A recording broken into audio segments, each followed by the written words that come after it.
देखो यार, ये जो न्यूज है पिछले कुछ दिनों से काफी चल रही है। इस पर आज बात करेंगे। क्या सिर्फ ये एक न्यूज है या इससे बढ़कर मुद्दा हो चुका है, इशू हो चुका है कोचिंग इंडस्ट्री का, या कोटा में प्रिपरेशन करने वाले स्टूडेंट्स के लिए ये बात है या बाकी सभी जगह के लिए है। राजस्थान का एक छोटा सा जिला कोटा, जिसे शिक्षा नगरी का टैग मिल चुका है, क्या सच में वो शिक्षा नगरी है या कुछ और वहां पर हो रहा है, उसके बारे में भी अपन बात करेंगे। लेकिन सबसे पहले अगर बात करें तो ये जो सुसाइड केस हो रहे हैं, तो क्या सिर्फ एक न्यूज ही है या उससे बड़ा इश्यू है, उससे बड़ा मुद्दा है। कुछ लोगों के लिए हो सकता है ये न्यूज हो जिनको कोई भी लेना देना ना हो, जिनके परिवार से, फैमिली से कोई भी प्रिपरेशन नहीं कर रहा है नीट या जेईई की।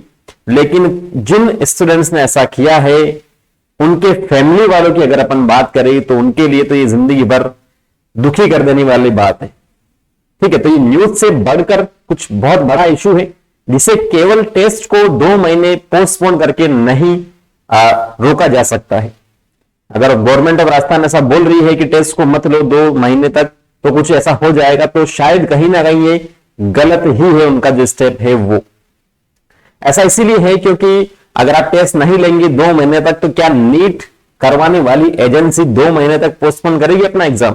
जायज सी बात है, नहीं करेगी। ठीक है, तो इसके बारे में आज के सेशन में बात करेंगे। और क्या आप केवल कोचिंग इंडस्ट्री ही रेस्पॉन्सिबल है उन सब के लिए या कुछ और है।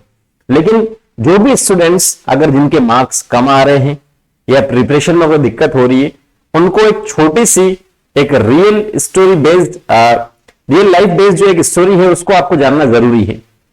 आईपीएस ऑफिसर मनोज शर्मा, अगर इनके बारे में आप नहीं जानते हैं तो फिर आप कुछ भी नहीं जानते। ठीक है, आईपीएस मनोज शर्मा पर एक मूवी भी आ रही है नेक्स्ट मंथ तक। ये इनके बारे में अगर आप इनकी हिस्ट्री देखेंगे तो आप क्लास 9th और 10th क्लास में 3rd डिवीजन से पास हुए थे। इनका बचपन से ही सपना था कि आईएएस ये बने, लेकिन 12th क्लास में ये सारे सब्जेक्ट में फेल हो गए थे, केवल हिंदी को छोड़ करके। अब आप ये सोचिए कि एक एवरेज से भी बिलो एवरेज स्टूडेंट जो रहे हैं, आईपीएस मनोज शर्मा, मतलब फेल ही हो गए, वो बिलो एवरेज से भी नीचे कोई कैटेगरी उसमें थे ये, लेकिन फिर भी यूपीएससी जो दुनिया का सेकंड टफेस्ट एग्जाम कहलाता है, उसको इन्होंने पास किया है और आईपीएस इनको पोस्ट मिली है। ठीक है, और भी ज्यादा डिटेल्स आपको देखना तो आप यूट्यूब पे सर्च करेंगे, आपको मिल जाएगा। दृष्टि आईएएस पर भी आपको इनके बारे में मिलेगा, इनके इंटरव्यू वहां पर आप देख सकते हैं। तो कहने का तो सिंपल सा ही मीनिंग है कि अगर एक 12th फेल स्टूडेंट आईपीएस या यूपीएससी जैसा एग्जाम क्लियर करके आईपीएस बन सकते हैं, तो फिर अपन तो कर ही सकते हैं। अगर आप प्रिपरेशन कर रहे हो किसी भी टाइप की, चाहे नीट की कर रहे हो, चाहे जेईई की कर रहे हो, तो इतना हार्ड तो नहीं है जितना वो है। मान लीजिए फिर भी आप नहीं कर पा रहे हो तो कोई दिक्कत थोड़ी है, एक एग्जाम से सारा सब कुछ डिसाइड थोड़ी हो रहा है। बहुत सारे ऐसे स्टूडेंट्स भी मैंने देखे हैं, या आईएएस, आईपीएस या डॉक्टर्स भी ऐसे देखे हैं, जो क्या कर रहे हैं, जो भी इन्होंने एग्जाम क्रैक किया उसको तो छोड़ दिया उन्होंने। पहले कहते थे ये मेरा पैशन, उनको छोड़ दिया, और अब क्या कर रहे हैं, और किसी दूसरी फील्ड में अपना बहुत बढ़िया दे रहे हैं, अपना बेस्ट दे रहे हैं, चाहे किसी को पढ़ा रहे हैं, चाहे किसी दूसरे बिजनेस में, जिसमें भी है वो XYZ। तो ऐसा नहीं है कि जो आपने सोचा है वो नहीं होगा तो सब कुछ खत्म ही हो गया, ऐसा बिल्कुल भी नहीं है। मेहनत तो अपन को करनी है, रिजल्ट सबको नहीं मिलता है। क्लियर है। अब दूसरे पॉइंट की अगर अपन बात करें तो क्या कोटा शिक्षा नगरी है, एजुकेशन सिटी जिसे अपन कह रहे हैं।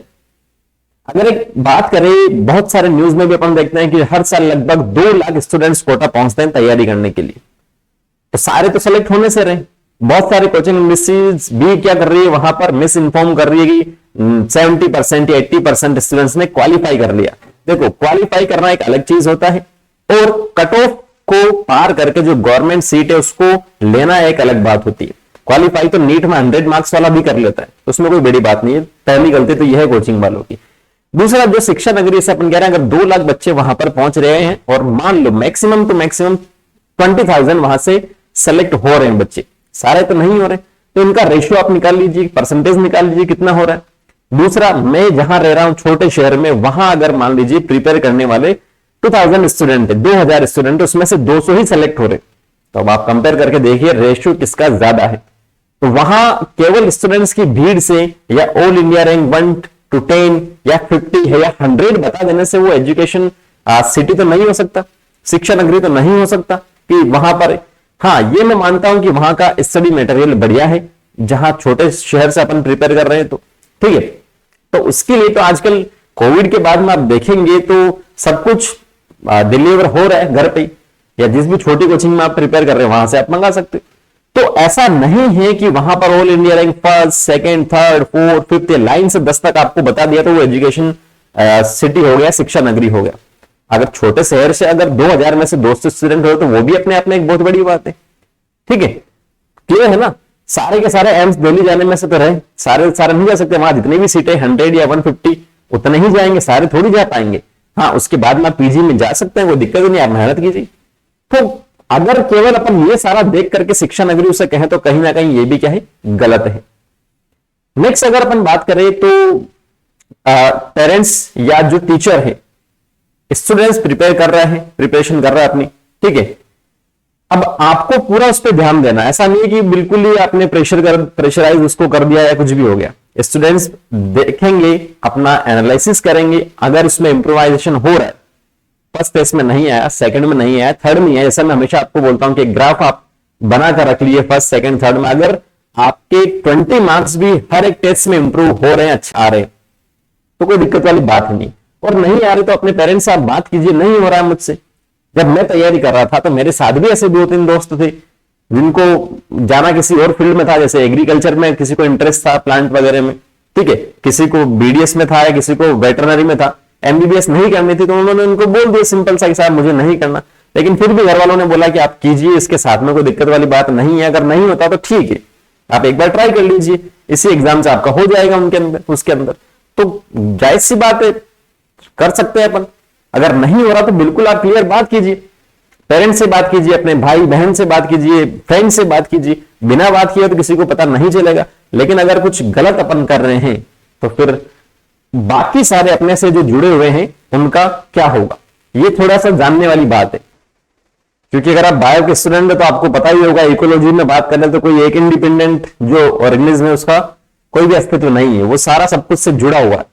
आपसे जुड़े हुए जितने भी, चाहे फैमिली मेंबर हो, चाहे फ्रेंड्स हो, या कुछ भी हो, जो भी दूसरे हो, रिलेटिव्स हो, आप अगर ऐसा कोई भी कर रहा है, करने की सोच भी रहा है, तो वो गलत है। ठीक है, आपको एक एग्जाम्पल यहां पर दिया गया है, ऐसे बहुत सारे एग्जाम्पल इसे आप देख सकते हैं। और ऐसा होता है एक्चुअल में। अभी आप 17-16 एज के हैं, लेकिन जैसे आप आगे बढ़ोगे तो आपको खुद को ऐसा फील होगा कि हो सकता है कि आपका इंटरेस्ट एक्चुअल में अभी अगर नीट है तो सकता है कि कुछ टाइम बाद में अलग हो जाए। क्लियर है? तो केवल एक एग्जाम से ऐसा नहीं हो सकता कि सब कुछ खत्म हो जाए, टेस्ट में मार्क्स कम आ जाए तो फिर दिक्कत हो जाए, ऐसा नहीं है। नहीं हो रहा, एक साल में कर रहा, दूसरे में कीजिए, दूसरे में नहीं हो रहा तो कोई दिक्कत वाली बात थोड़ी है। ठीक है, दिक्कत वाली बात नहीं है। कुछ और अपन कर सकते हैं जिससे फैमिली को भी प्राउड फील और आपको भी हो। तो ये तो आपको सोचना पड़ेगा थोड़ा सा और करना पड़ेगा। अपनी कंटिन्यूसली आप बात कीजिए अपने घर वालों से, क्योंकि जब तक बात नहीं करेंगे तब तक उनको भी पता नहीं होगा कि क्या एक्चुअल में चल रहा है और क्या नहीं चल रहा है। ठीक है, तो हेल्प आप बिल्कुल बात करेंगे तो उनको भी थोड़ा सा पता चलेगा, हेल्प के लिए आप बोलेंगे तो भी उनको पता चलेगा, नहीं बात करेंगे तो फिर थोड़ा सा इश्यू है और आपको करनी चाहिए कंटिन्यूसली। और अगर आप प्रिपरेशन कर रहे हैं, अगर कोटा जैसे शहर में नहीं जाना चाहते हैं, अगर फैमिली तो पेरेंट्स भी देख रहे हैं इसे, या अगर आप खुद देख रहे हैं, तो अगर कोटा जैसे शहर में नहीं जाना चाहते हैं, वैसे आपको फैसिलिटी चाहिए तो आप डीएलपी ले सकते हैं, डिस्टेंस लर्निंग प्रोग्राम, जिसमें उनके टेस्ट भी आपको अवेलेबल होंगे, उनका जो स्टडी मटेरियल है वो भी आपको अवेलेबल होंगे, उनका ऑनलाइन कोर्स, वीडियो सेशन, सारा सब कुछ अवेलेबल होगा। आजकल तो यार कितना डिजिटल हो चुका है इंडिया, तो सब कुछ तो आपको मिल रहा है घर बैठे बैठे। तो कोटा ना भी जाओ तो कोई दिक्कत वाली बात नहीं है। घर पे अपन यहां से 2000 में से 200 भी तो सेलेक्ट हो ही रहे हैं, तो रेशो तो लगभग वही है, सारा सब कुछ सेम ही। आपको क्या करना, ऑल इंडिया रैंक लाके, ऑल इंडिया रैंक वाले कुछ 6 महीने तक वायरल रहेंगे यूट्यूब शॉर्ट्स पर, ये मैंने पढ़ा था, ये मेरा स्टडी मटेरियल था, ये इस कोचिंग थे, ये टीचर बेस्ट है, वो चलेगा। उसके बाद में कौन जानेगा, कोई नहीं जानता, सब भूल जाते हैं, है ना। तो ये जरूरी नहीं कि आप टॉप 10 में, टॉप 100 में आओ तभी काम चलेगा, टॉप 500 में आओ तभी काम चलेगा, नहीं। तो इन सारी चीजों को आपको देखना है, बिल्कुल भी सोचने की जरूरत नहीं है। आराम से आप प्रिपरेशन कीजिए और अच्छे से आप मार्क्स लेके आइए। जब तक टेस्ट नहीं हो रहे हैं तब तक आप प्रीवियस ईयर क्वेश्चन सोल्व कीजिए, क्योंकि लगभग आधा काम तो उसी से हो जाता है। ठीक है, और भी किसी टाइप की आपको दिक्कत है तो आप कमेंट सेक्शन में कमेंट करके जरूर बताइएगा, 100% आपका जवाब मिलेगा आपको बहुत अच्छे से। ठीक है, so thank you, all the very best.